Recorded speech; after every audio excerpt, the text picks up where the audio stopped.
Hello, everybody. So today I'm going to be doing something that I've never done before, and we are going to be breaking down how I produced my song Zax Sauce with my friend Shay Amaro.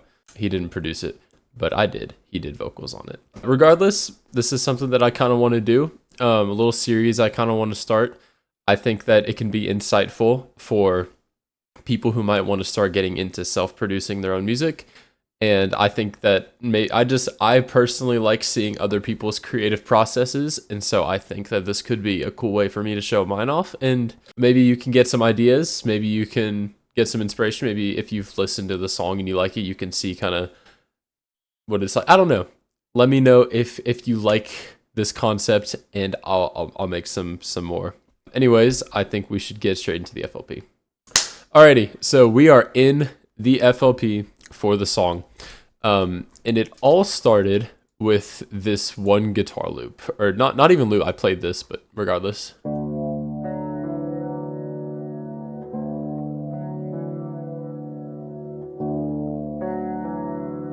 So you get the idea. The song is in D.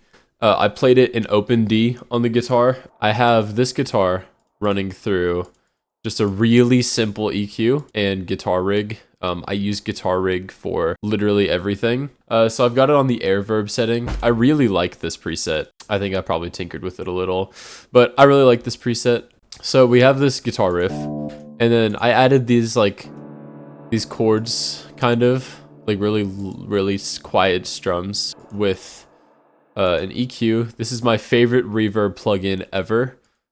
Spreader for some width and another kind of crazy looking EQ. And so that's how the song starts. And then down here, this is where all like the cool background stuff comes in. So we have this. It is being ran through a bunch of weird effects. I used this recording. This is an audio recording that I took waiting in the merch line after a Bren concert. It sounds like this. If you listen to like any of my songs, you'll hear that in probably like most of my music. Something about you just makes me feel sick to my stomach.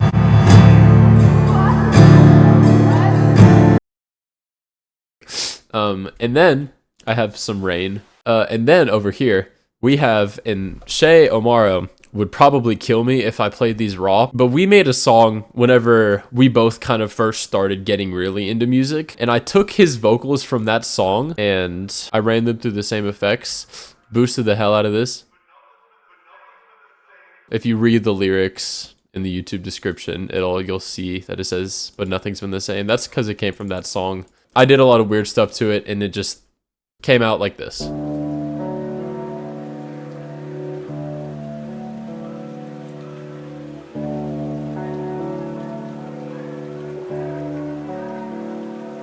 So yeah, that's the intro. Let's get into the verse. So we've got some drums. I'll play those by themselves, and then I'll walk you through how I kind of do drums.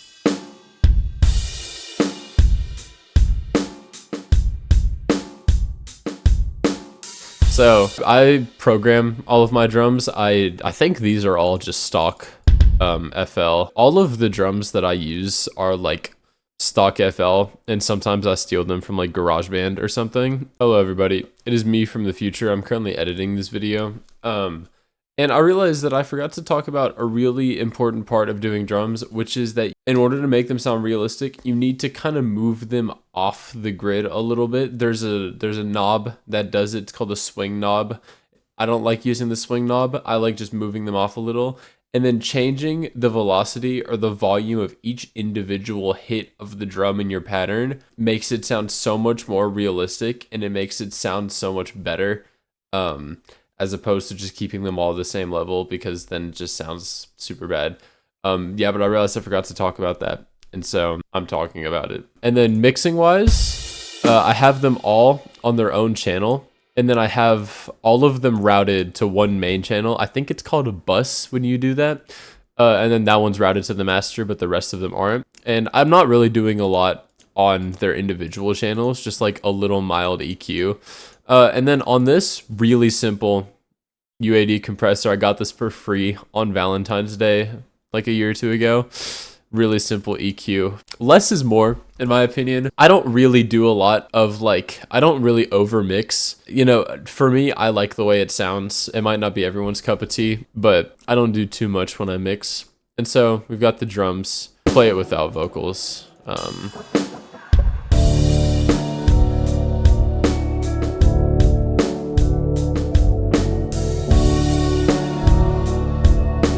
And so the way that I kind of went about this is I had this, and then I added the drums, and it felt pretty empty. And so I added this. It's just accenting, kind of like call and response to the first guitar part.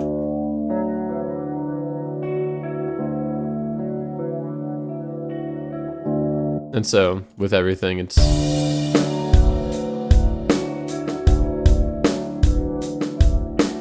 And then it obviously needed some bass.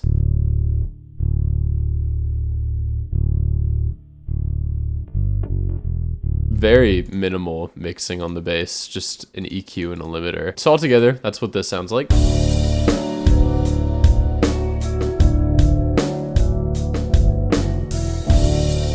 And so, doesn't sound bad. It's the foundation of the instrumental, but I thought it just sounded empty. And so I took this mini synth. It's a Arturia Micro Freak. That's right. And so that's where this pad came from. This was an organ preset that I just ran through a bunch of effects. So it sounds like this.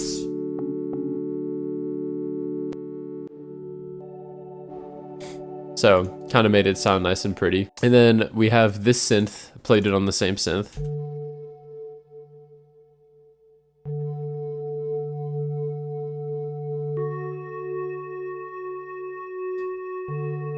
And so, altogether, it sounds like this.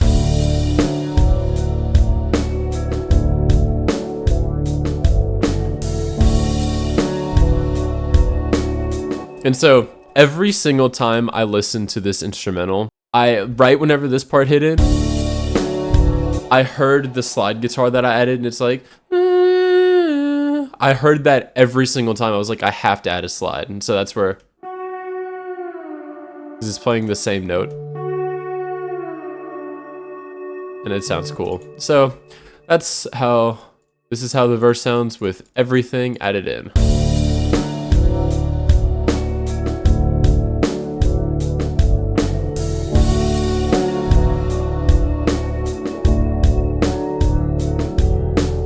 And then the back half of the verse has this other guitar that I just think sounds cool. And so I have it labeled Silly Breakin's guitar because at the time, it would do some like ear candy stuff. Like you can hear it doing that, and that's just kind of like reminiscent of the way Breakins does like percussion. He does, I don't know. I made the association of ear candy and Breakins, and so I named it that. And so you can kind of hear it as a little background element.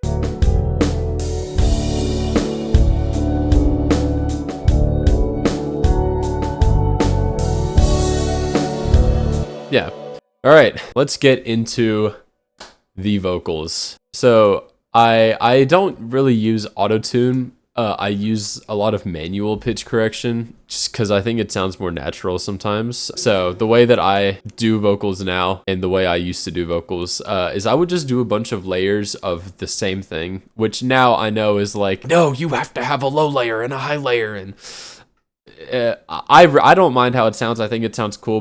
It's not that deep. Do what you think sounds good. So we have just layers, panned middle, left, and right. It's been another month since you spoke a word to me. Vocal mix is pretty simple. It's very simple, actually. Compressor, EQ, limiter that doesn't appear to be on for some reason, into some really small reverb, and then the background vocals are both routed to a channel, and they have chorus on them, so it makes them sound a little just cool. Another month since you spoke a word to me. We're drifting apart, severed heart. And then over here I have my high layer. They break down in my arms. So that's the vocal and how I did the mix for that and everything.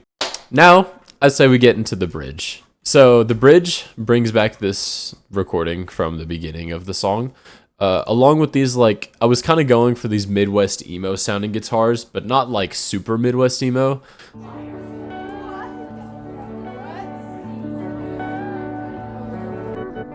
So we have the first two that is just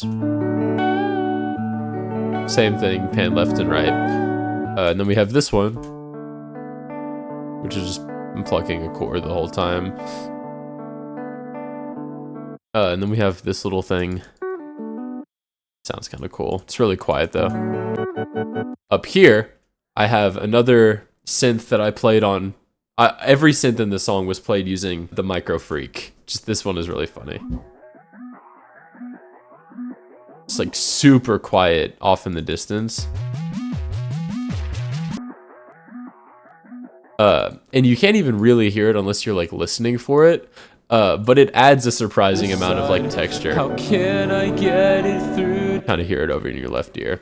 And then with the vocals on this part, there are just a lot of like, it's a very Frankenstein vocal take because I recorded this bridge right before I left for like dinner or something. And I like, my whole crew was going out the door. Like I just needed to get like I needed to get the lyric recorded. So I did a really bad recording and then I kind of went back and re-recorded it at some point. We've got everybody's favorite, the scream. We're not getting it next time!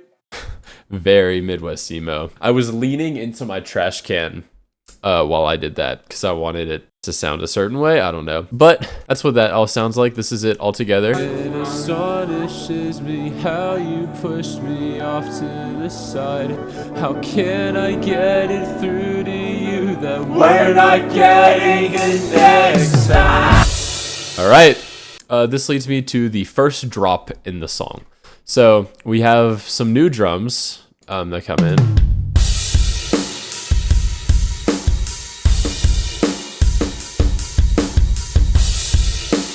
We have that pad brought back in. It's really not doing much, but it's doing what it can. And then we have all of these guitars. So we have some chords going. They sound like this.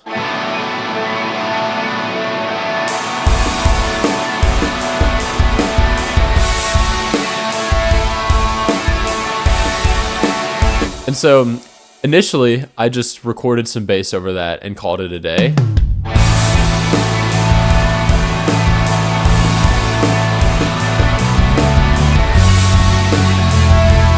And I couldn't help but feel like it felt really thin. And so I recorded the riff from the verses and intro just through a bunch of distortion. Again, just using guitar rig. Yeah, just a lot of guitar rig in this song. And then all together, it sounds like this.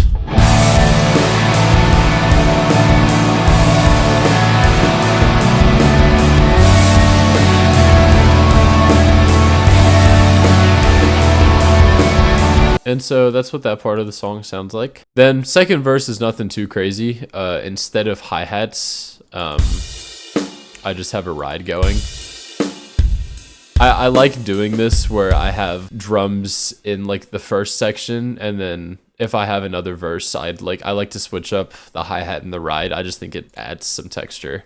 And then we have Shay's vocals. He put down some pretty nice ones. You say you're gone, but no, I'm already there. And you've been standing in the corner praying on my despair. Yeah, pretty nice. I like his verse a lot. All right, last but certainly not least, the final drop. So I have this, which I got from an Instagram reel. I was just scrolling Instagram, and this lady had like these buttons that are dog pushed. I can actually just play a piece of the video. Forget. Why? Why do we forget? Because we only have so much room in our long-term memory. So in order to make room for new information, we can't keep all of the things in our short-term memory. And her answer just felt really profound. And it actually, that Instagram reel is the reason I finished this song. I had all of this up until I watched that reel, and I was like, I have to finish this song. And so I added this last drop. And so I did a different chord progression, which is, I really like this chord progression.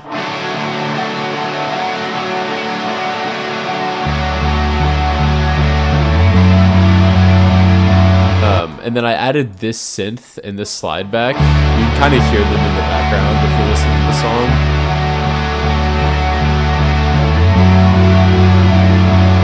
They're just very small in the background. And then we have the, obviously, we have the Instagram reel. That's a great question. I don't know. I have these guitars, these little twinkly emo ones. I have these playing for the first little bit. And then we have these two little leads that I have just hard right and hard left, which if I could go back, I would make them not so hard. I would make them just like soft, like mid right, mid left. But I think they add a lot. And that's kind of it. This song took me a really long time. Not because there's actually a lot going on, but just because I'm kind of lazy and I have a really bad habit of starting a song and then getting distracted by like another song, and just kind of forgetting and putting other songs off. And so this song took me quite some time to make, but I'm very proud of how it turned out. I really like it, and I hope you do too. Anyways, I think that's going to be it for me today. Stole that from Fizo. I think that's gonna do it for me today. I hope you like the song. You can listen to it now if you want. I'll put a link in my bio, in my description. I'll put a link in the description. You can check out my music, my other music. Check out Shay's music. Shay Amaro. He's a wonderful musician, very nice guy. And yeah, thank you so much for watching. I hope you like the song, and I will catch you in the next video. Short-term memory, so that's why we forget.